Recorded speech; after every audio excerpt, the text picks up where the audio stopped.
Good afternoon, and welcome to San Antonio-Electromagnetic Defense's first quarterly meeting of 2021. I am Michael Apollo Lovell, and it is indeed my pleasure to welcome you to today's events. Slide, please. Just for a little bit of housekeeping to start off with, we would ask that you send any kind of questions or comments to the Zoom chat room. We're monitoring that actively while we're broadcasting. Q&A will follow in a separate forum, and there'll be about 10 minutes between the formal presentation and the Q&A section, and we've got a room number that you'll want to write down so that you can get back into the Q&A section. Slides for this presentation in their entirety will be provided in about a week when we send the after action report. And finally, if you would like to be added to our distro list, there's the email address. We want you to be included and get all of our periodic updates. So with that, let's go to the next slide, please. So just as a reminder, the mission of Joint Base San Antonio's electromagnetic defense is to ensure Joint Base San Antonio continues military operations in a post-electromagnetic pulse environment.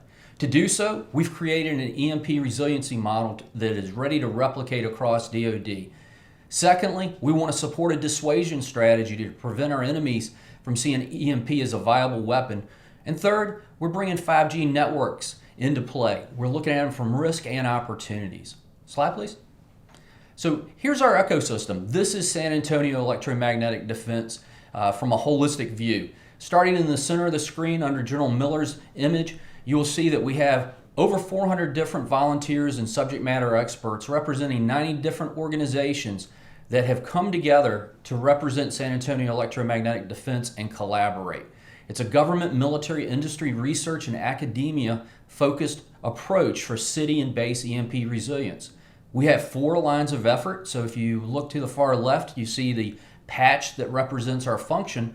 And from that, you've got 4 lines of effort that go out to each of the columns.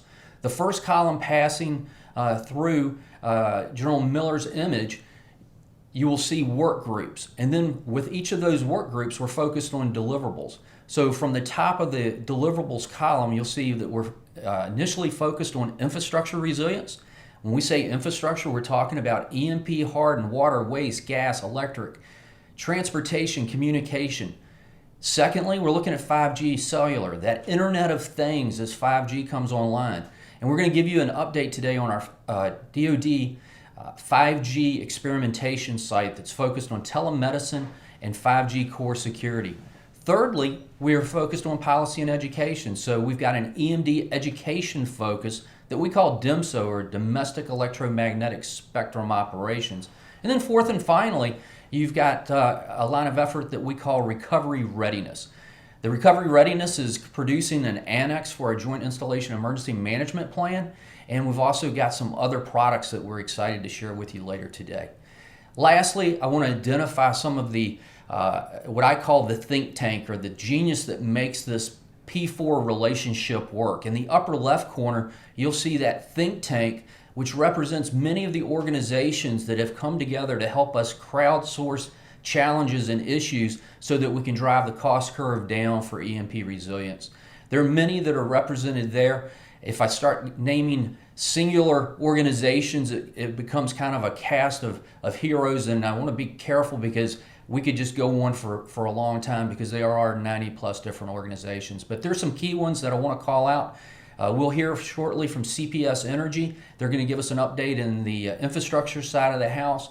We also want to identify the National Security Collaboration Center at UTSA. What a tremendous resource, and someone who has partnered with us under the leadership of Brigadier General retired Guy Walsh when he named our program his #1 R&D effort.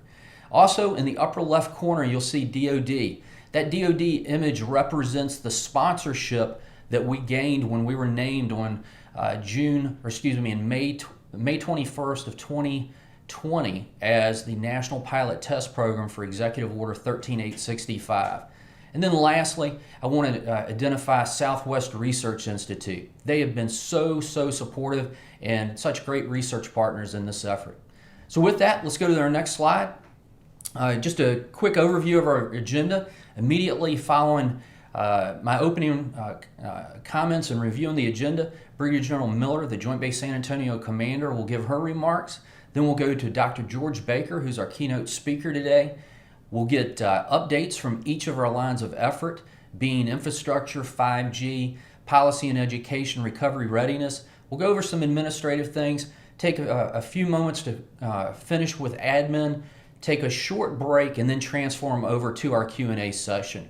The Q&A session Zoom room is posted right there. You'll see it later, but the room number is 161-298-7041, and the password is 607745. So we'll put that room number back up. It'll be posted between the transition time while we take a break, and we appreciate you joining us today. So with that, it's my pleasure to introduce Brigadier General Miller. Ma'am?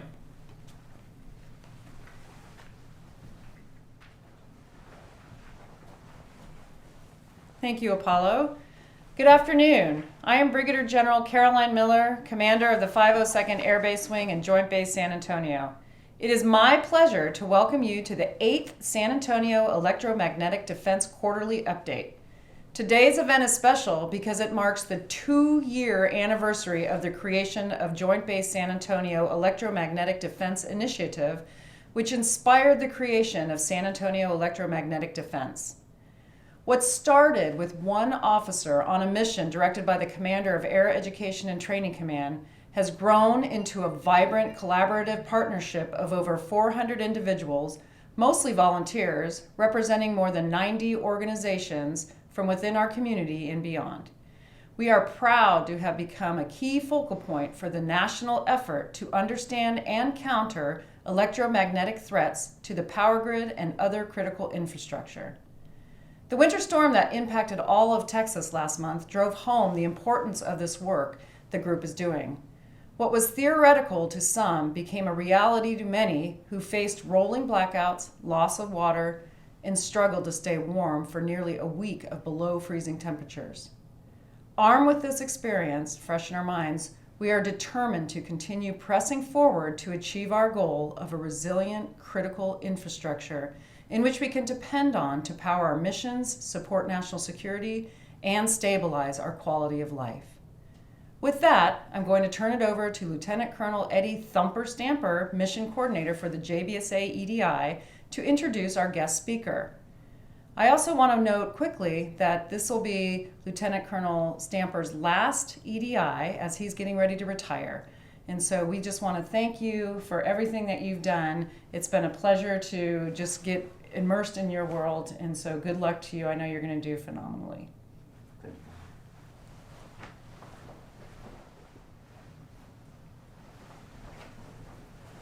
Thank you, ma'am. And first of all, I just want to thank everybody for the well wishes, and yeah, I'm looking forward to retirement, but I'm going to miss this. However, in the meantime, it is my distinct pleasure and honor to introduce Dr. George Baker. If you are involved in the electromagnetic defense of this nation for any length of time, you either know or know of Dr. Baker. He is the preeminent mind both in scientific but also in policy matters for electromagnetic defense across our nation. He has served literally decades of his life serving our country. You see some of the roles listed on the screen, but a couple I want to point out. We met him in his role with the National Security Council as a residence consultant. There he was a trusted advisor. He actually helped craft the language for Executive Order 13865, which has empowered much of what we're doing. But he also, at a deeper level, he helped write the standards that our nation uses to protect its critical infrastructure, specifically our nuclear weapons national survivability structure against EMP. When you hear Mil-Spec 188-125, he helped write that, and that's a key focus for us. And another area that has been transformative, if you will, twice in his career, he served as a senior advisor for the Congressional EMP Commission, which is largely responsible for the modern electromagnetic defense movement. And with that, it's my honor to introduce Dr. Baker.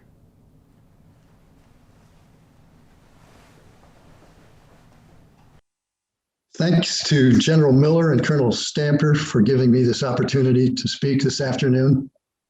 And I've just finished a tour at the National Security Council.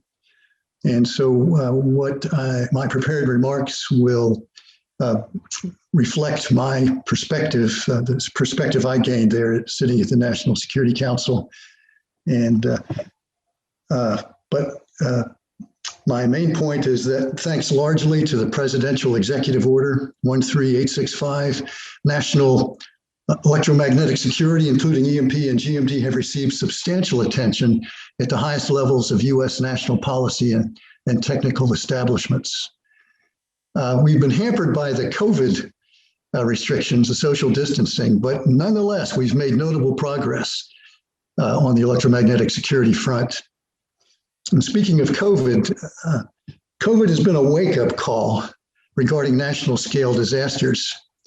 I can tell you from at the National Security Council, people who didn't want to think about or talk about national scale disasters during the COVID pandemic have seen the light. And that's helped us in getting their attention for EMP as well. So the EMP has been helped by the people recognizing the severity of national scale disasters and how bad the effects can be. There's a recent NSTAC report. NSTAC stands for National Security Telecommunications Advisory Council. They advise the president on communication issues. And this recent report notes that we were very fortunate as a country that COVID did not take out our power and communication systems, that our ability to deal with COVID largely depended on the operation of our power and communications networks. And I need not remind the group here that EMP will not be so kind. Over the last 2 years, under the executive order, major progress has included a number of things that I'd like to list those here. We've established national EMP benchmarks, and those were signed out in January by the Secretary of Energy. We have included EMP requirements in our national essential function and continuity of government site requirements under a new national mission resilience strategy that was issued in December. We have new insights into EMP susceptibility and protection requirements for critical systems. We have specified and are improving our EMP hardening methods. Some of these methods include new technologies. We've gained major insights into EMP protection costs, thanks to efforts of the DoD, DHS, and DOE.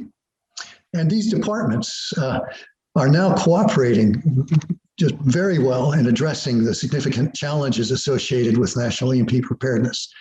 Again, because of their adherence to the executive order and NDAA requirements. This is not an easy problem.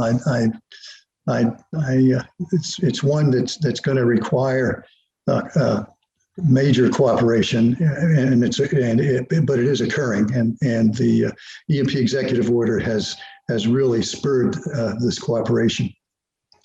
We've identified priority systems, the electric power grid and its supporting infrastructure at the top of the priority list, and necessarily at the forefront of national electromagnetic security efforts.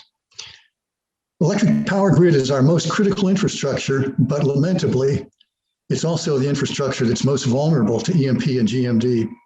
And this is the reason, one of the main reasons why we absolutely can't ignore the EMP GMD problems. And leading the charge for this progress that I've just mentioned is the pilot demonstration program at Joint Base San Antonio. Your demonstration efforts have been central to progress in the executive order. The esprit de corps and cooperation you've achieved is setting the example for all national EMP efforts. You've achieved cooperation among a diverse set of players, and I just want to acknowledge the contributions of CPS Energy for both electricity and natural gas, the San Antonio water system, the emergency management community there, R&D community, including Southwest Research Institute, the national laboratories, and academia. You've enlisted the involvement of the Texas universities, and that's very, very important. public-private partnerships that you've established have served as a superlative model for other community-wide resilience programs occurring in the Carolinas and the Tennessee Valley Authority and elsewhere. These partnerships there at Joint Base San Antonio include the federal government, the state of Texas, local governments, and industry. And you've managed to get people working together with a common vision, which is very difficult to achieve. But again, you're serving as a model for how to establish and run public-private partnerships. There's no way that we can do EMP and GMD without that kind of cooperation. Both on-base and off-base protection is being addressed, recognizing that the military is dependent on infrastructure outside defense. I've been on a number of assessments around the nation at critical war headquarters and military bases and National Guard exercises as well, where the commanding officers have independently expressed grave concern that we need the outside defense infrastructure to work so that the military families will not be left helpless when their family members report to the units. There are diverse systems that you're testing and assessing. And I should mention, I was very pleased to read a press release on your testing program that came out last week. Really appreciated that. The systems include the Circuit 1 that is powering Lackland, Kelly, and Chapman Air Force bases. You have distribution substations there that you're looking at, large generation assessment and testing. That's a first. And then the Black Start power generation and natural gas supply systems. So not just the electric power grid, but the fuel systems. And that, again, another first for the assessing and testing the natural gas supply systems. The water and wastewater systems, all important because of the time urgency of a water supply. We can't survive without water for more than a couple or 3 days. And then the municipal emergency communication systems are so important for coordinating and situational awareness as we protect our communities. The system prioritization that you're doing, again, all important. How do we decide which systems absolutely must be protected, must survive, and those systems that we might be able to do without? That system prioritization has been a major problem, a major challenge for the executive order efforts at large, and you're leading the way there. You're innovating EMP protection technology with looking at application of new shielding materials and techniques, development and application of ground blockers, and for both large transformers and generation station protection against GMD and the E3 portion of the EMP spectrum. And then there are some new techniques, line limiter technology that is coming out of the executive order and the Joint Base San Antonio efforts. And hopefully those will prove to be useful. You're showing that EMP resilience, achieving resilience, is feasible and affordable, not taking it out of the too hard column where it has languished for too long. The Texas freeze outage has caused some program delays, but the working relationships you've established are an important model for all hazards recovery. And Joint Base San Antonio is leading by example for future resilience, setting the standard in dealing with any kind of adverse condition. And in closing out, I want to recognize the efforts of Senator Bob Hall. I noticed 2 Senate bills that he's introduced to deal with this recent Texas outage, which are all hazards bills. And he's been able to adopt bills he developed for EMP resilience and submitted in 2019 to include all hazards. But the thinking process for EMP has been a major benefit in developing new legislative means to ensure that weather-related outages won't happen in the future. And I also want to close by mentioning that Thumper is approaching the end of his tour here, riding into the sunset, as it were. And I want to wish him, on behalf of all of us, his Joint Base San Antonio program compatriots, Godspeed, Thumper. And again, in closing, I want to wish you all the best and give you my heartfelt thanks for your contributions, not just to Texas security, but to security of our entire nation. And I look forward now to hearing today's presentations. Thank you.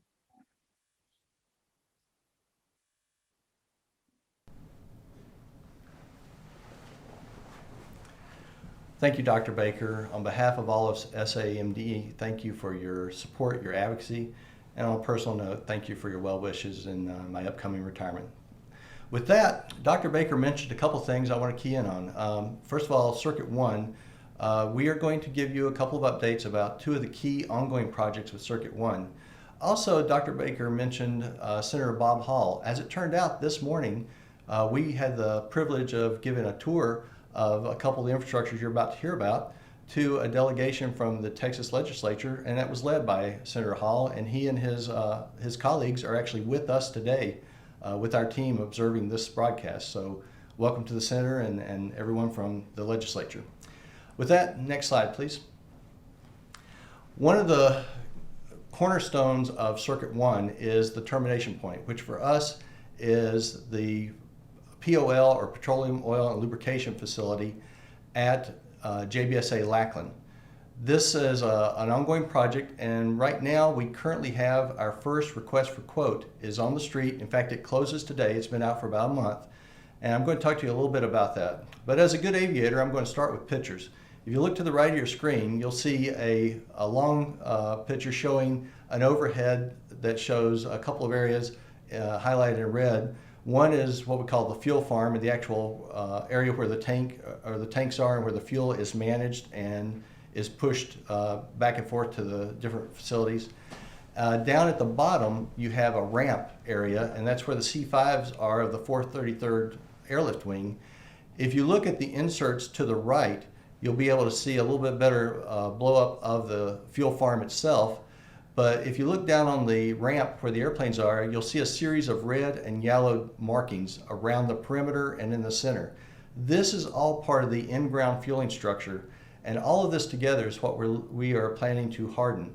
The first request for quote that is out right now is to bring a team in just to do an initial survey of all of this infrastructure, put it in terms that an engineering firm could use to design a full EMP vulnerability assessment.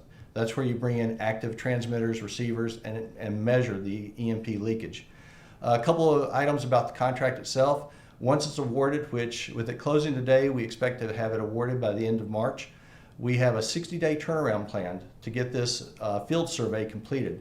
That information will be used to create what we call Phase 2, which is a request for quote, or another contract, for a team to come in and do the active EMP assessment. That will lead to Phase 3, which is determining and implementing the EMP countermeasures. Okay, so this project's running quite nicely. At the bottom left picture, we actually hosted several interested parties, various contractors and firms that are coming out to bid on this contract. So we're quite excited because there's a whole lot of experience that's interested in what we're doing. With that, I'd like to bring up Mr. Leroy Perez for his first presentation to SA-EMD, and he's going to update you on the substation physical hardening project we have going. Leroy. Thank you, Lieutenant Colonel Stamper. Good afternoon. My name is Leroy Bettis. I am the Senior Director of Substation Transmission with CPS Energy. CPS Energy is the nation's largest municipally owned energy company, where we provide natural gas and electric service to our customers. Today, I'm here to provide an update of our substation hardening project, where we are currently working on providing security upgrades to 10 substations that are powering JBSA installations around San Antonio. This project will increase security and mitigate risks of vehicle incursions and projectiles to our substation equipment, which will strengthen our grid resiliency overall. This project will also support JBSA mission success These impacted substations also serve both commercial and residential customers, and this will reinforce our ability to continue to contribute and serve to the community. And overall, we expect that this project will help JBSA and increase national security. So this right here are sample photos of our hardening, starting with the picture on the left. So for those who were at the tour today, our typical standard for perimeter barrier is a chain link fence. You can see that we are replacing that chain link fence with concrete walls. You can see two different height walls, starting again with the picture on the left. You can see where it transitions to a taller wall.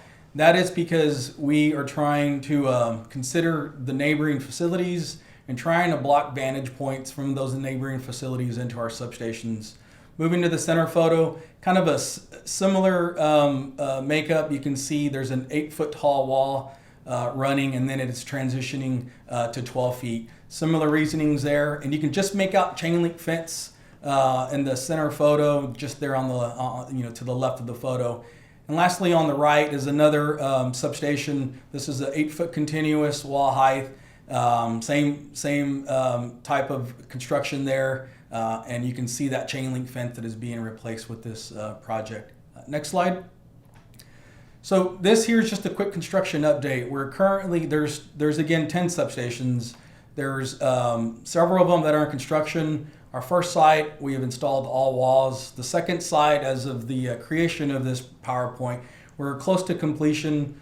Site 3, we're working on the foundations, installing the foundations, and those walls are at the plant curing. Site 4, we're currently excavating for the foundations, and those walls are being cured and casting at the plant.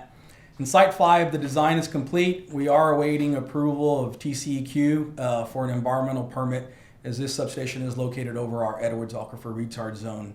And then sites 6 through 10, we continue to work with our contractor in the design and the construction drawings. Next slide. So looking ahead, Site 1, I mentioned that all the walls are up. By the end of this month, we will have completed installing the gates for this project.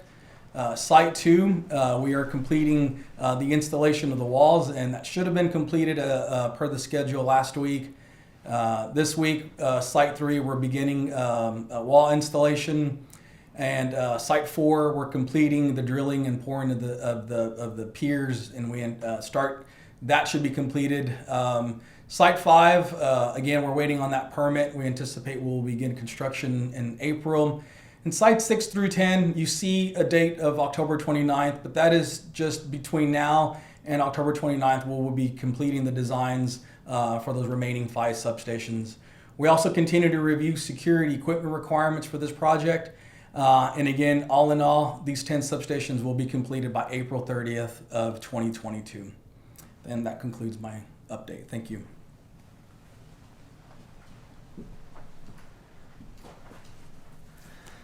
Mr. Perez, thank you for that update and also the fantastic progress on that substation upgrade.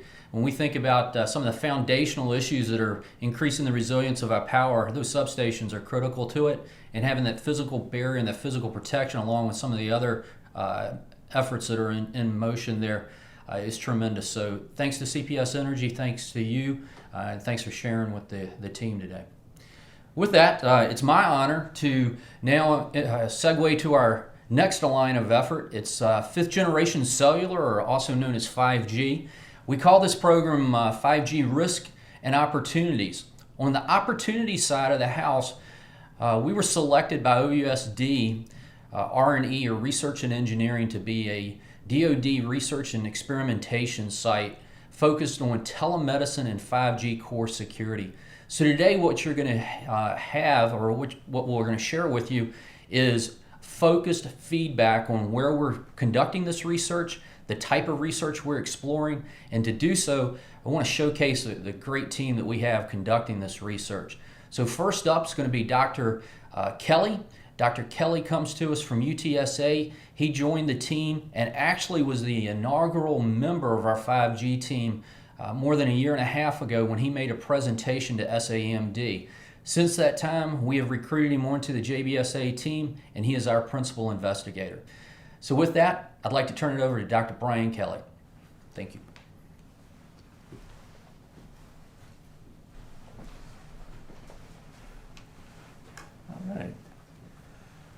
Okay, thank you. I'm Dr. Kelly, Principal Investigator in 5G Core Security and 5G Telemedicine for the JBSA 5G Program Management Office. And what you see right now is the Program Management Office diagram. We've increased significantly, over 600% in terms of the number of staff that are associated with the effort.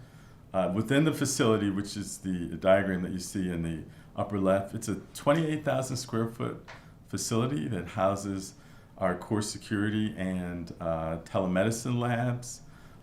We also have a space for our partners, many of whom are working with us at Fort Sam Houston. Next slide. In terms of the actual experiment itself, it's broken up into two main areas, as mentioned. One is 5G core security. The second one is 5G telemedicine. So in the top row, you see the 5G core security use cases associated with the effort. One is on interoperability and management and network orchestration. The second one is network slicing and network function virtualization services. And you can read left to right the other areas. So there are 4 areas for core security. And then on the bottom row, there are 4 areas in our 5G telemedicine experiments. So for instance, augmented reality guided medical training is one of the use cases in the telemedicine area. And then you can see the telerobotic surgery and the other areas associated with the 5G telemedicine effort. So those are the principal lines of effort. In the middle is the actual infrastructure effort associated with the test bed that exists at the system integration lab that was shown in the previous diagram. Next slide. This diagram illustrates a key infrastructure element referred to as the 5G cell on light truck. So what is that? This is essentially a mobile 5G infrastructure associated with the transceiver system, with the processing of the radio signals and radio protocols. It also contains the edge computing infrastructure, which we refer to as MEC infrastructure, and can also hold core infrastructure or perform core infrastructure processing. So in some sense, what you see is an example of a mobile infrastructure that can be deployed in many locations very rapidly and can tie into a separate core network or can host core network infrastructure. So next slide. So with that, let me now introduce our key security expert, Richard Gonzalez.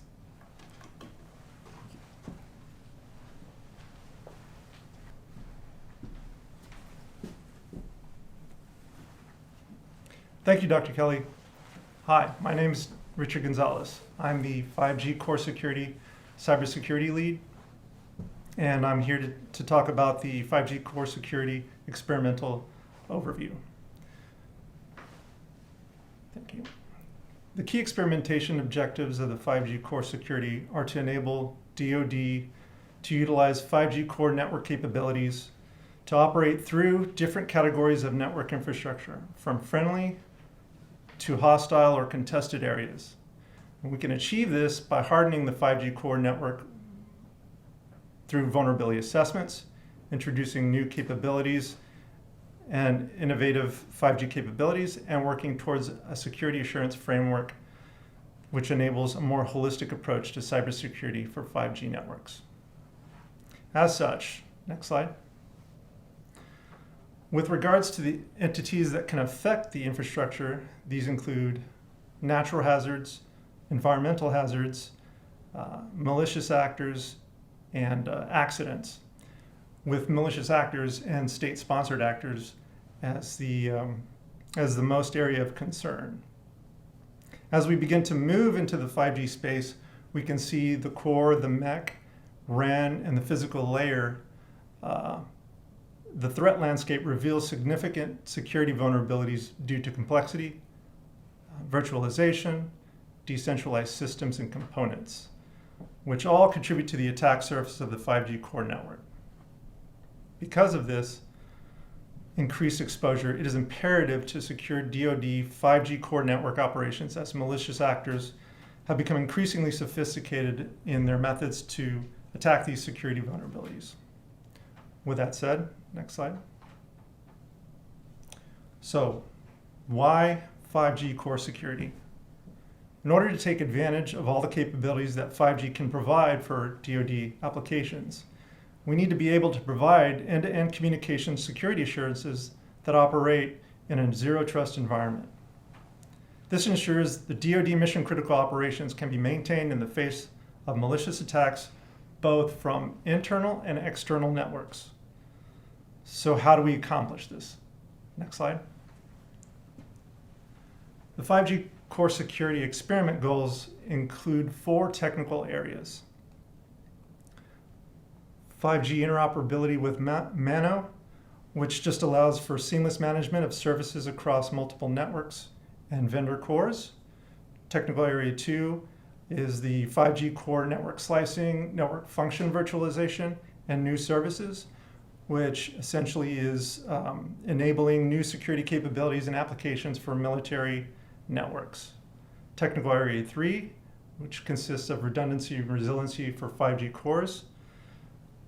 This provides for reliable and survivable DoD networks for military missions. And the last TA4, which is 5G cyber vulnerabilities assessments, which is periodic vulnerability assessments to discover, analyze, assess, and mitigate vulnerabilities.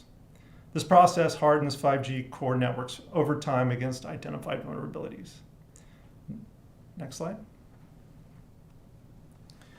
All right, so the impact of 5G DoD capabilities for each TA can be seen in the table here.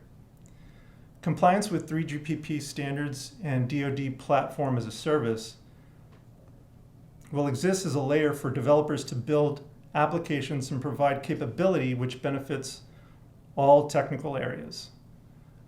Capabilities such as command and control, mission critical service like voice, data, and video will impact technical areas 1 and 4. Network slicing, network function virtualization, and new services impact technical area 2, 3, and 4. And survivable 5G core networks and systems impact area 3 and 4.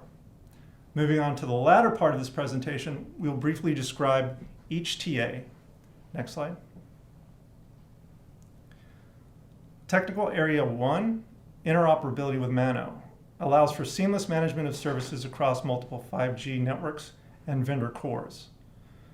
This ensures portability, shareability, and customization, which also avoids vendor lock-in. This capability is important to the operate through concept of the DoD 5G strategy implementation plan. Interoperability ensures that we can make use of the existing infrastructure within a theater of operation as this infrastructure is increasingly deployed and available. Some 5G DoD capabilities enabled by this TA is mission-critical services such as push-to-talk, video, data, and 5G multimedia, broadband multicast services. Next slide. TA2 is 5G core network slicing, network function virtualization, and new services, which enables and enhances new DoD mission-critical services, capabilities, and use cases. Some of the improvements for specific DoD applications include end-to-end encryption, blockchain allocation of network slice instance, and physical layer security. We will also be considering new and innovative enhancements that improve DoD applications. We are also partnering with AR North to exercise various 5G collateral secret network use cases with the goal of providing a DoD experimental prototype and operating over a secret network. Next slide. Technical Area 3, Redundancy and Resiliency for 5G cores and systems. This TA seeks to create survivable 5G systems using open standards and 5G core network technology. To achieve secure and reliable 5G systems, redundancy and resiliency mechanisms need to be considered at every layer: cloud, core, RAN, and applications. Some attributes that we want to address are availability, performance, survivability, adaptability, and recovery. We are partnering with AET Detachment 24. We will utilize their pilot training flight simulator application as a demonstration vehicle for survivable network operations by integrating resiliency enhancing capabilities of critical communications infrastructure. Next slide. Technical Area 4, 5G cyber vulnerabilities assessments. This is periodic performance of vulnerability assessments to harden 5G systems, which consist of the core, the MEC, RAN, and at the physical layer interface. And we're partnering with the 16th Air Force for this. Next slide.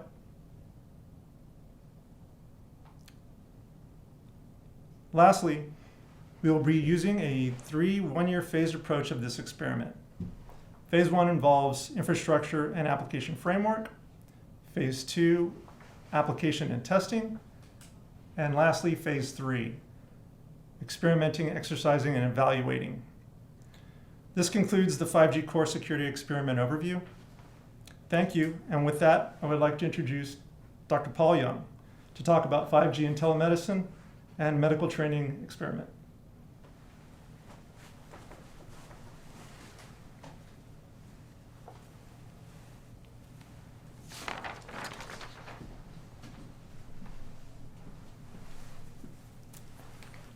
Hello, I'm Dr. Paul Young, and I'm here to talk about the 5G for telemedicine and medical training. An exciting future awaits the DoD medicine.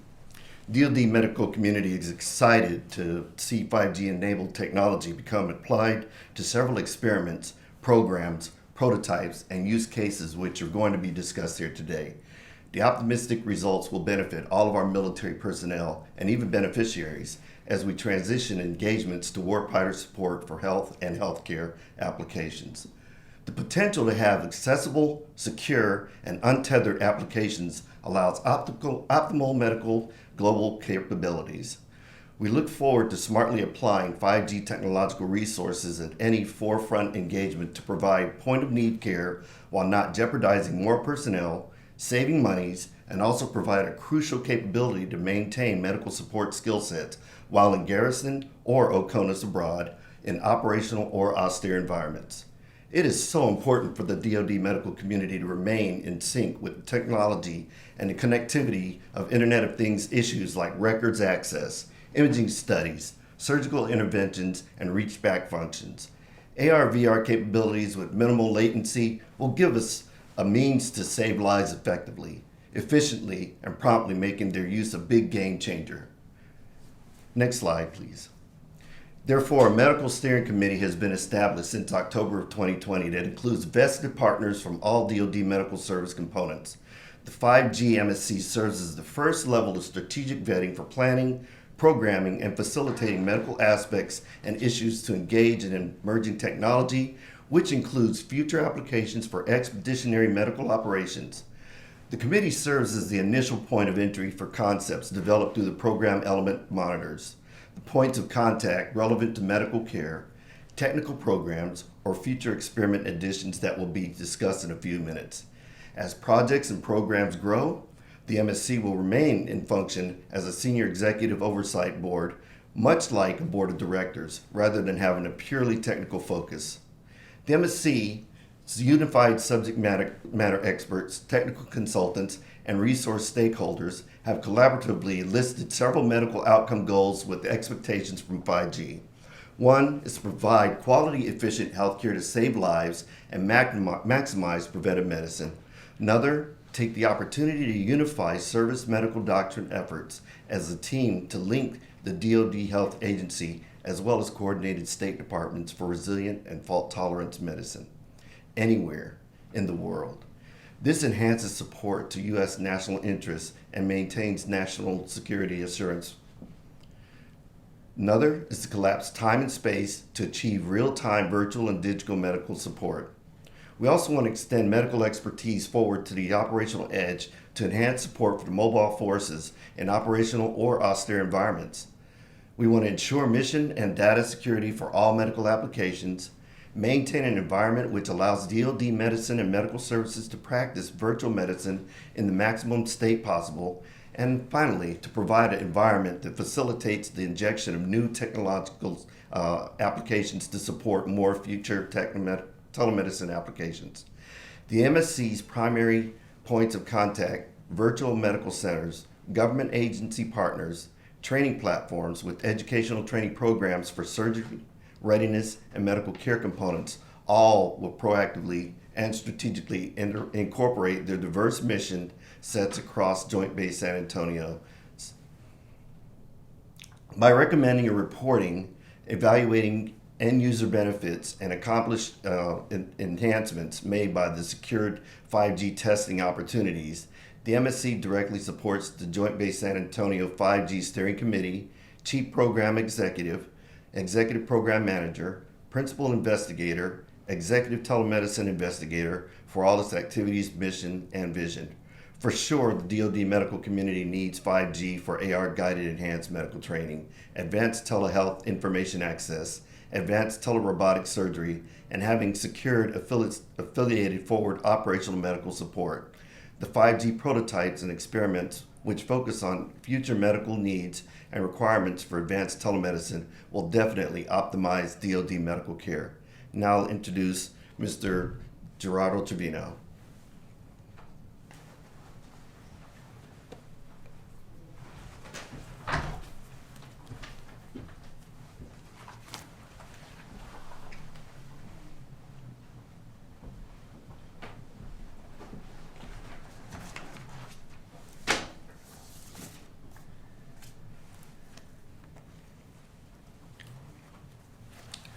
Hi, everybody.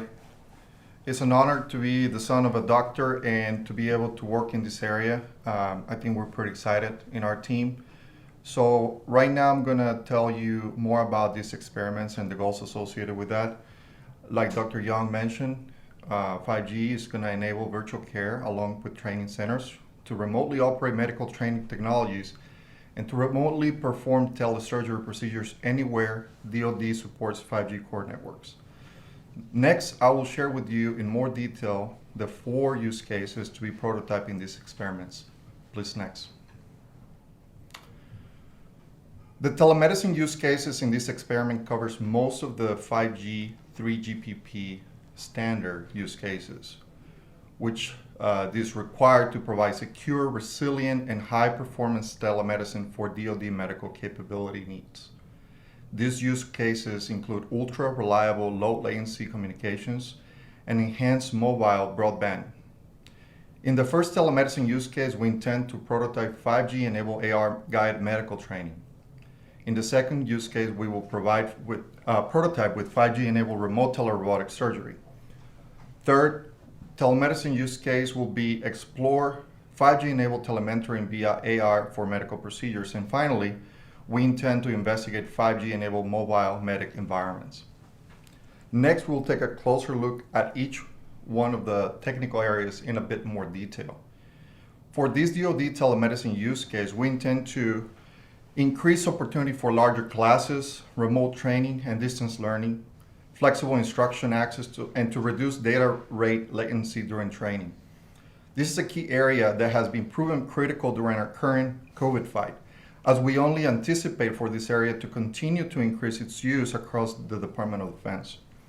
For this 5G prototype, we have partnered with the U.S. Army Medical Center at BAMC here at Fort Sam Houston. They are a national leader in this area, and we will rely on their expertise to achieve our mission objectives. Next, we will discuss, in my opinion, one of the most technically challenging use cases, which is remote telesurgery. In many ways, 5G is not just a step evolution for 4G networks.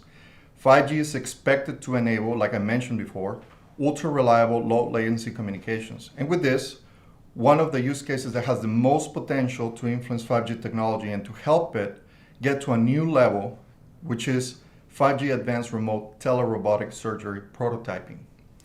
We intend to use these new 5G technical capabilities along with video sensors to transmit high-resolution stereoscopic video and enable remote actuation of surgical robotic platforms. This will be a revolution improvement as this will provide a capability to the point of need in a forward care setting. For this use case, our team has partnered with the U.S. Army MATCOM TATRIC Group. They are a recognized leader in telemedicine and telerobotics and have ample experience with mobile telesurgery robotic platforms. We're very excited about this use case and we look forward to working with our partners on this. Next, we will discuss telementoring, which is a TA that has as an objective to support multiple remote users with 5G-enabled augmented reality and virtual reality for end-to-end telementoring capabilities. This 5G-enabled prototype will provide on-site AR surgery services by supporting experts and mentees supporting high-quality video. For this experiment, we also anticipate partnering with Virtual Medical Center Indo-PACOM in San Diego. We look forward to working with them as well in this advancement. This will enable doctors to add contextual medical information to support them in different medical procedures. This is going to be another exciting opportunity. Lastly, we will discuss mobile medic environments. This use case is to use 5G technologies to enable telepresence in austere field environments and basically save lives in combat situations. This technology has the potential to assist treatments to soldiers in operational and austere environments at the point of need via telepresence and telementoring. Augmented reality will be leveraged to support medical procedures and secure access to electronic health records. For this experiment, we have partnered again with the U.S. Army Virtual Medical Center at BAMC here at Fort Sam Houston. The experiments and prototypes have an anticipated 3-year period performance, similar to what was discussed in our previous presentation, with a 1-year phase plan for each exercise. We expect to transition these prototypes from initial infrastructure and application frameworks development to experimentation and evaluation here at JBSA. Thank you very much for your time, and with this, we will have some closing remarks. Thank you.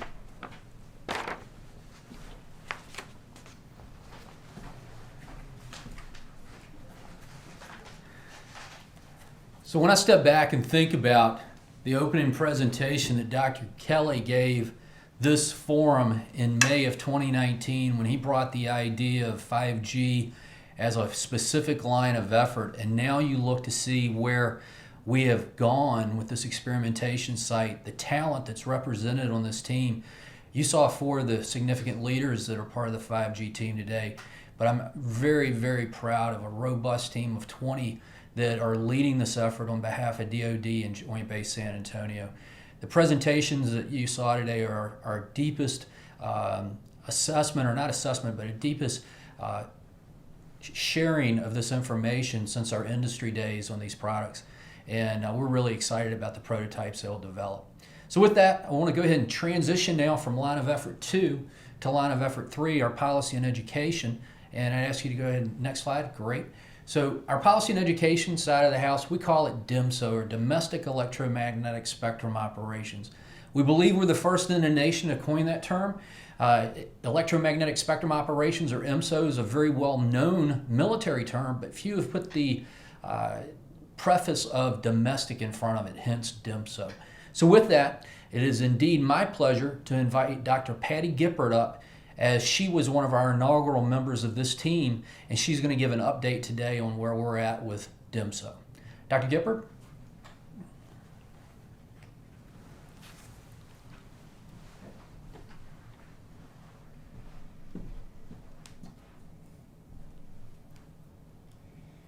Thank you, Apollo. I'm Patty Geppert, the Data Analytics Lead with the JBSA 5G Program Management Office. Thank you, General Miller, for the opportunity to provide a briefing on the activities of Line of Effort 3, the Domestic Electromagnetic Spectrum Working Group, DEMSO. We define DEMSO as activities that promote homeland survivability and resiliency after an EMP event. An EMP event can result from malicious EMP attack or naturally occurring geomagnetic disturbance from solar storms. More precisely, DEMSO activities seek to normalize, enable, and sustain commerce after an EMP event as our society becomes more and more dependent on the electromagnetic spectrum. Our mission is to create model policies and doctrine for establishing and sustaining DEMSO, establishing education programs for promoting DEMSO resiliency, and to create a template for DEMSO to be used by other communities. Over the past year and a half, the DEMSO Working Group has collected policies and doctrine that inform EMP-resistant resilience, as well as education programs that are available to create EMP resilience in the community. This information will be presented in a DEMSO guide or playbook for use by the community. Our goal is to develop and facilitate the adoption of electromagnetic defense policy, doctrine, and education for civil defense and emergency planning in the San Antonio and Alamo region. We are nearing the end of the first phase and should have a draft DEMSO guide to distribute for review and comment in the upcoming weeks. Please let us know if you would like to be a reviewer on this initial draft, as your comments and insight are greatly appreciated. Slide, please.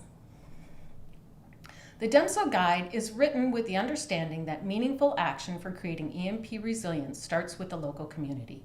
The target audience for the guide is the leaders in our local community, although individuals will also find it informative also.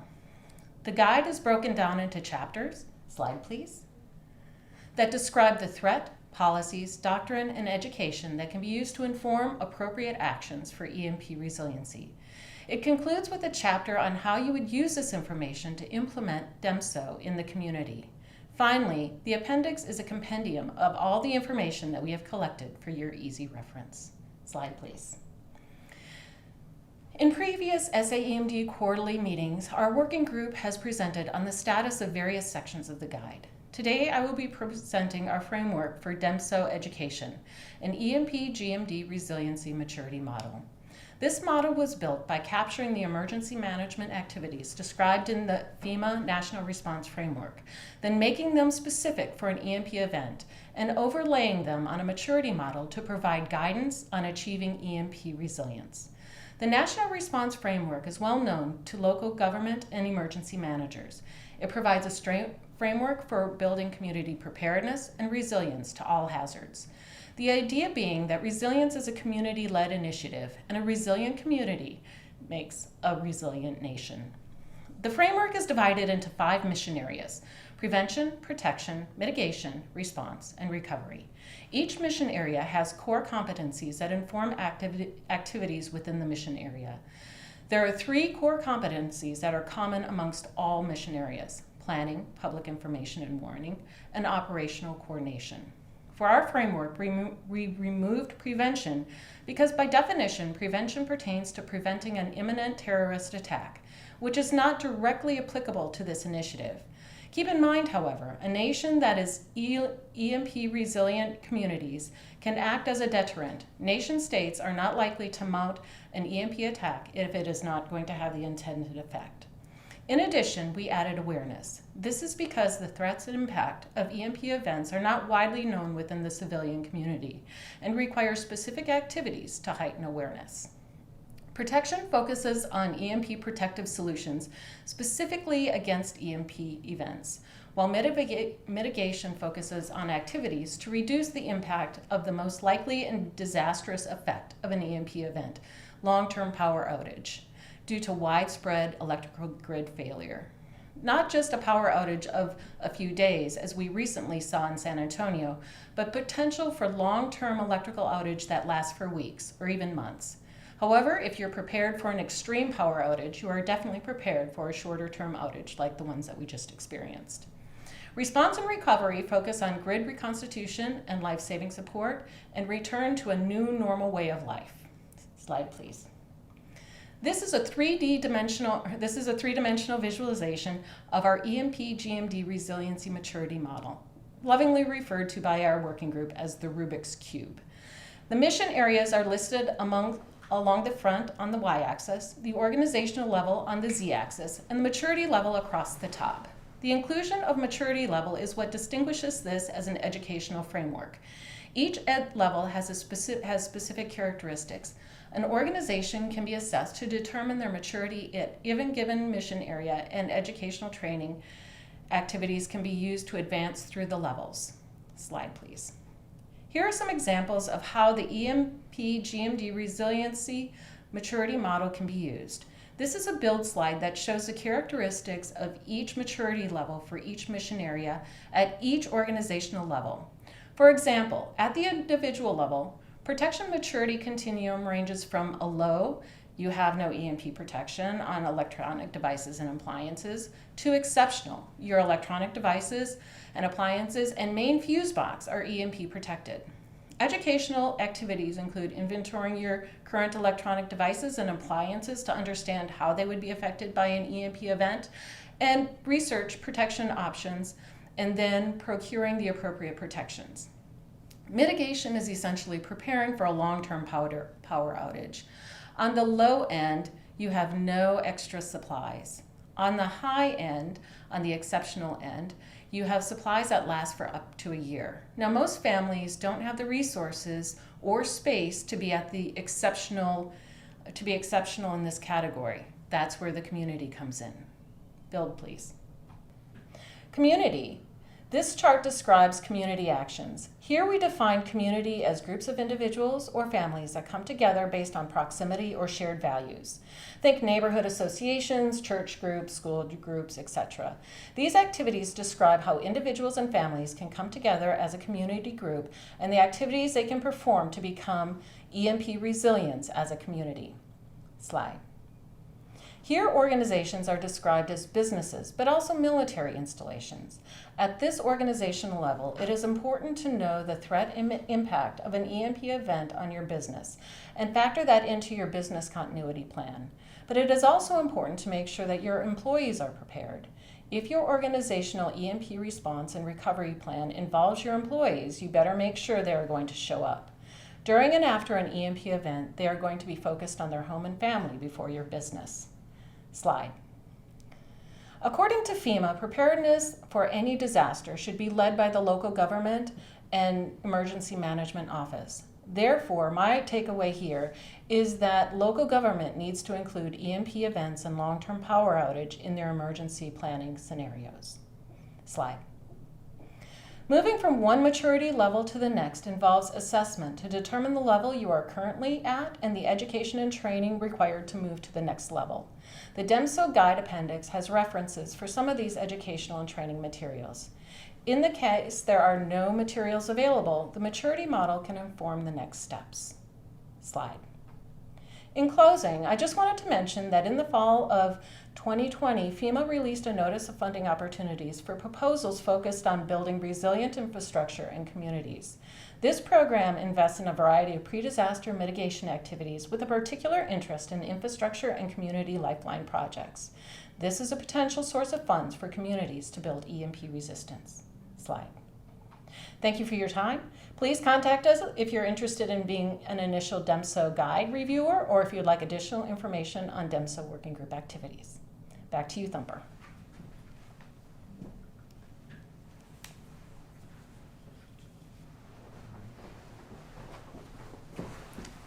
Thank you, Dr. Geppert. Thank you for this, the great update on our education program within DEMSO. And it's my pleasure now to talk to you about our recovery readiness mission, or line of effort 4 as we call it.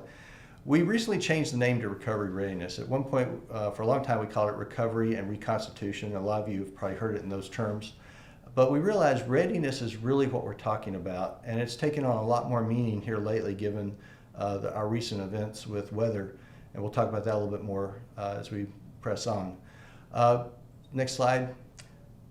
So what I want to do to begin with is update you on the exercise that we had last August with a long-term regional power outage exercise. And the purpose was to stress test our existing plans, and we found some weaknesses, so it worked. But what I want to update you on is what's happened since. Our JBSA Inspector General took all the information, the lessons learned, produced 2 reports. One is FOUO, so it's got a few extra things that's specific to the military, but the other one was releasable to our mission partners, the folks we work with outside the fence, like our emergency management and others. And on base, we've created a revised version of what's called the 10-2. Every base has it, but it's called the Installation Emergency Management Plan. And within this plan, for the first time ever, we've added a space weather and a long-term regional power outage annex. And within it, there's a lot of good information for emergency managers and commanders to look at, including some of the severity scales for like a predicted solar event is going to give you X impact. So that gives managers time to think about what's about to happen. We also have a lot of extra coordination steps before, during, and after an event with our key off-base partners such as CPS Energy, San Antonio Water System or SAWS, the Office of Emergency Management, etc. The last thing I'd like to talk about is some of the considerations for leaders and managers that were added as a part of this. And in a way, we just stress tested some of this in a real world winter storm situation, but it included comments about frozen pipes, refueling considerations. Both of these became widespread issues across most of Texas during our recent weather. Even getting to the issues of what do you do if your network-based communications are no longer available, which is again a distinct possibility, especially when you're dealing with the bigger issues or threats like EMP or a global or geomagnetic storm type of thing, or even a cyber attack. And then lastly, we talk about family care considerations. And that's become so prevalent. We had so many situations where some of our first and what we call first, second responders had to make a choice between taking care of their families or reporting to work. And we need to have family considerations written into everyone's personal plan. And that takes me to the next area. Next slide. And what I want to talk to you about right now is one of the biggest lessons learned from our recent event, whether you call it Winter Storm Uri, Lone Star Snowmageddon, or Snowvid. All these names have been used interchangeably.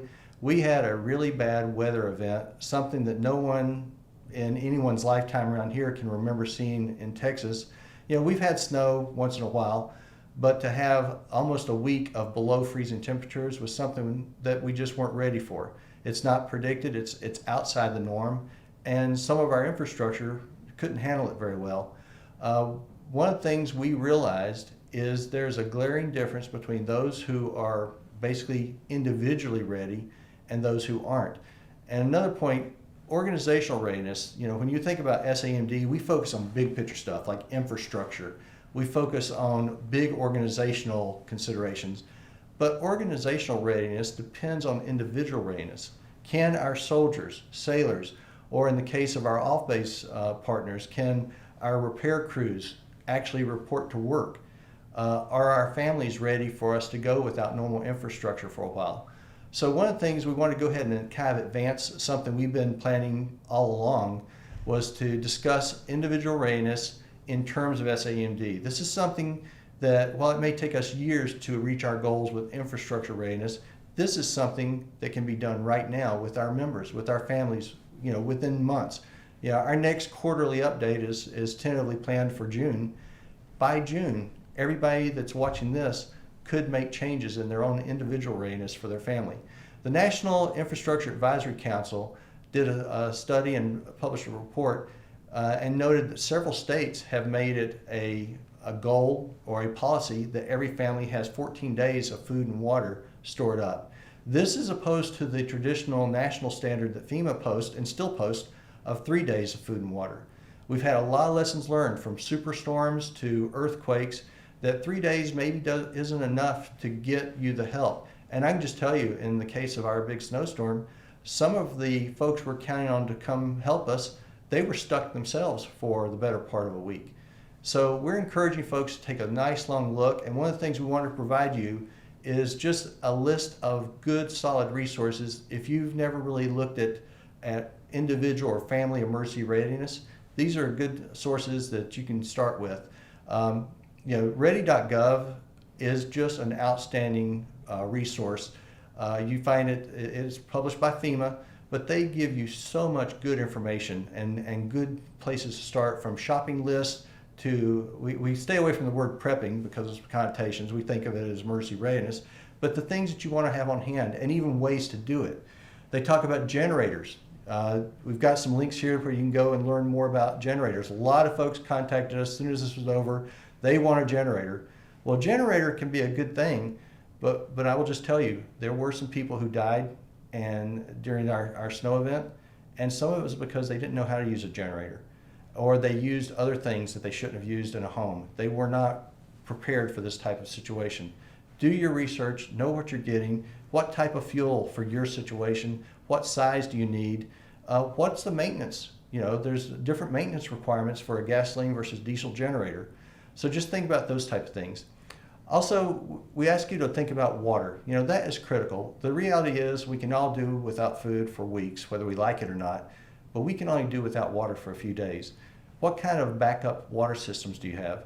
You know, most people don't even realize that most homes have 40 to 50 gallons of drinkable water sitting in their hot water heater.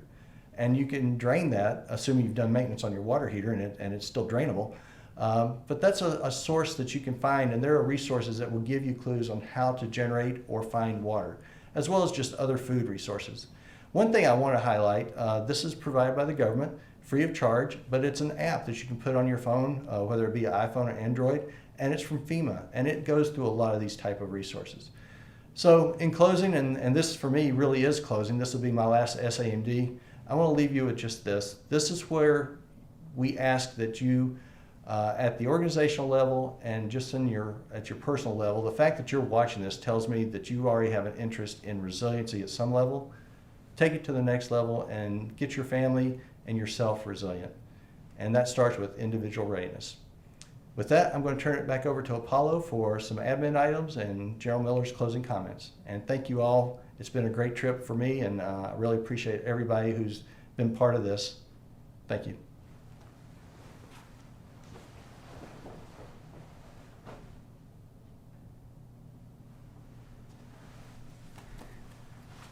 What a fantastic afternoon. Just to kind of go over some closing admin items, first I want to remind you that we've got our room for networking and Q&A that will follow this. We'll put that information up just in a minute. But I want to let you know that we expect to have our next meeting in June. We want to get back in this quarterly rhythm. It's really helpful. It keeps the program propelling fast. And we're looking in June, most likely the second week of June. As soon as we get that date, we'll get it out to you. If you want to be part of our distribution list for future invitations, if you did not receive an invitation for this and got it secondhand, thirdhand, we've got our email box listed up there on the slide, and we'd invite you to please send us an email. We'll add you to that distribution list. Also, just want you to know that we've got our work groups that are going nonstop. In your request to be added to an email distribution or anything like that, if you want to volunteer to be part of one of these groups, be it 5G, be it part of the Recovery Constitution, infrastructure, or any parts of those resiliency pieces, please let us know in that email, and that way we'll know how to tailor the notes to you and not just spam you with a lot. Needless to say, we're looking forward to the Q&A session that's going to follow this, and we will also share the slide deck from each of the presenters in our AAR next week.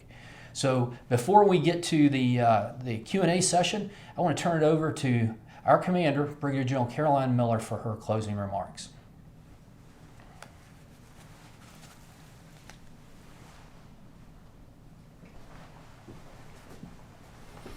Thank you. In closing, I would like to thank our featured speaker, Dr. George Baker. Having someone of your stature and experience speak to us today is an outstanding way to mark our 2-year anniversary. We deeply appreciate your words, support, and your advocacy for this mission. I would also like to thank all of our other speakers for their contributions to today's meeting. As you can tell, our working groups have moved well beyond the planning and into the execution phase. The 5G team, led by Michael Apollo Lovell and by Mr. Jody Little, is progressing at a phenomenal rate and in many ways is leading the Department of Defense's effort to maximize military use of 5G technology. I also want to thank the people that make us possible, who you don't see. From the SA-EMD members who volunteer their time on the working groups to the engineering teams who work on infrastructure projects such as fortifying CPS Energy substations. None of this would be a reality without you. I would also like to thank JBSA Public Affairs and the Commanders Action Group for their support who made this virtual gathering possible. Lastly, I want to thank the JBSA-EDI team. Your dedication, resourcefulness, and innovative attitude has transformed an idea into a national endeavor which we are all proud to be a part of. We are hopeful our next quarterly update will once again be in person, though given the success of the virtual forum, I expect we will continue through this platform as well. Until then, be safe and be resilient.